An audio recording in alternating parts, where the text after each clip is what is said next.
श्री महाकाल, जय माताजी, जय श्री कृष्ण। वर्णानाम अर्थ संधानाम रसानाम छंदसामपि मंगलानाम च कर्तारो वंदे वाणी विनायको। वाणी आपनारा सरस्वतीजीना चरणों में वंदन અને વિઘ્ન હરનારા ગણેશજીના ચરણોમાં વંદન સાથે આજે આ વિડીયો ગઈકાલે મેં એક વિવાદ જોયો કે રામનવમીના દિવસે તેમના ભગવાને જન્મ લીધો। આપણા ભગવાન જે દી જન્મ લે ને તે દી જેના ભગવાન જન્મ લે, આવું મને મનમાં શંકા છે। એ શંકા આજે પૂરી થઈ। હું ઘણા સમયથી વિચારતો હતો કે હવે કેમ કોઈ નવો વિવાદ નથી આવ્યો। હમણાં ઘણા વિવાદો આવી ગયા। ગઈકાલે મેં મીડિયા દ્વારા જોયું કે વડોદરાની અંદર એ લોકોએ એ સંપ્રદાયના ભગવાન જે માને છે એની માટે, બરાબર। હું તો ભગવાન નથી માનતો, હું તો આમાં જે ભગવાન છે એને જ માનીશ, બરાબર। આમાં જે ભગવાન છે એના સિવાય હું કોઈ ભગવાનને માનવાનો નથી। આપણા 18 પુરાણો છે, 4 વેદો છે, પણ શ્રી રામચરિત માનસની અંદર કીધું છે કોનો સંગ કરવો અને કોનો સંગ ન કરવો, કુસંગ અને સત્સંગ, આ બંને વસ્તુનો એની અંદર સમાવેશ છે। એમાં એક ચોપાઈ મને બહુ ગમે છે, મારી પ્રિય ચોપાઈ છે। પ્રથમ ભગતિ સંતન કર સંગા, દુશરીરતી મમ કથા પ્રસંગા। મારી કથા છે બીજો સ્ટેપ છે। તમે પેલા સારા સાધુ સંતોનો પ્રથમ ભગતિ સંતન કર સંગા, સંતોનો સંગ કરો, સાધુઓનો સંગ કરો, બ્રાહ્મણોનો સંગ કરો, જે જ્ઞાની છે એમનો સંગ કરો, અજ્ઞાનીનો સંગ નહીં કરો। અજ્ઞાન તમારું પતન કરાવશે અને જ્ઞાન છે એ તમને મોક્ષ અપાવશે। દ્વારકા ઉપર, જલારામ બાપા ઉપર આ બધી વસ્તુ વારંવાર હવે રામજીના દિવસે એમના ભગવાન જન્મમાં એ પણ એ લોકો સાબિત કરવા બેઠા છે। સાબિત થઈ જ નહીં શકે પહેલા પ્રથમ તો, પણ એમનું પણ આપણે એક પોસ્ટર જોયું, એમનો પણ વિવાદ ચાલશે।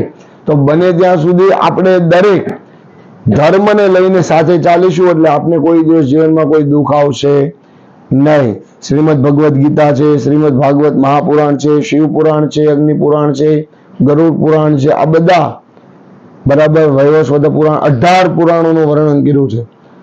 એમાં ભગવાનના કેવા કેવા સ્વરૂપ છે, ભગવાન કેવા છે, ભગવાન કયા સ્વરૂપે આવે છે, બધાનું વર્ણન છે।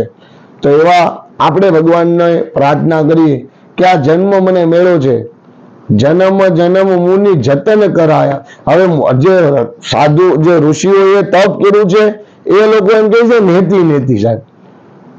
તો આજકાલના વ્યક્તિઓ કેમ ભગવાનને પકડી શકે? ના પકડી શકે। ભગવાન, આપણે વિવાદના વ્યક્તિ નથી, આપણે સંવાદના વ્યક્તિ છીએ, બરાબર। સંવાદ એટલે પણ શેનો? ધર્મરૂપીનો સંવાદ હોય તો એ સંવાદ કહેવાય। એ સંવાદમાં આપણે આગળ વધીએ। જ્યારે પણ કોઈને કાંઈ પણ તકલીફ પડે તો બ્રાહ્મણોને ફોન કરે। આજે બ્રાહ્મણ પ્રધાન છે। તમારા ઘરે સત્કર્મ હોય તો પણ બ્રાહ્મણ આવે, દરેક કર્મોમાં બ્રાહ્મણ જ આવે। અને આજ વ્યાસપીઠ ઉપર કેવા કેવા વ્યક્તિઓ બેસી ગયા છે એ તમે જોવો, બરાબર। તો એ વસ્તુ ન સારી લાગે, એમને બાકાત કરીએ, એમનું મનમાં ન લઈએ અને બને ત્યાં સુધી આપણે ધર્મનું જ જ્ઞાન લઈએ, બરાબર। તો ધર્મ આપણું રક્ષણ કરશે। આપણે ધર્મનું રક્ષણ કરીશું પહેલા તો ધર્મ આપણું રક્ષણ કરશે, બરાબર। તો આપણે બને ત્યાં સુધી જીવનની અંદર સત્કર્મ કરીએ અને સત્કર્મથી આપણે પુણ્યરૂપી આપણે એક ભાથું તૈયાર કરીએ જેથી આપણા સંતાનો એ પુણ્ય વાપરી શકે છે, બરાબર। તો આગળ પણ હું તમને આ બધી વાત કરીશ। ફરી મળીશું।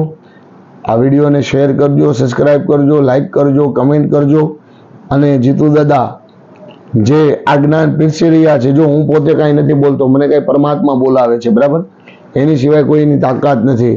આ શરીરમાં જે આત્મા છે ને 10 ગ્રામનો, એ આત્મા અત્યારે પરમાત્મા સ્વરૂપે મારા પાસે આ બધું બોલાવે છે અને મને જાગૃત કર્યો। તમે આગળ વધો અને બધાને આપણે ધર્મરૂપીનું જ્ઞાન આપીએ। જ્યાં સુધી પહોંચશે ત્યાં સુધી બધાને ધર્મનું જ્ઞાન આપીશું। જય શ્રી મહાકાલ, જય માતાજી।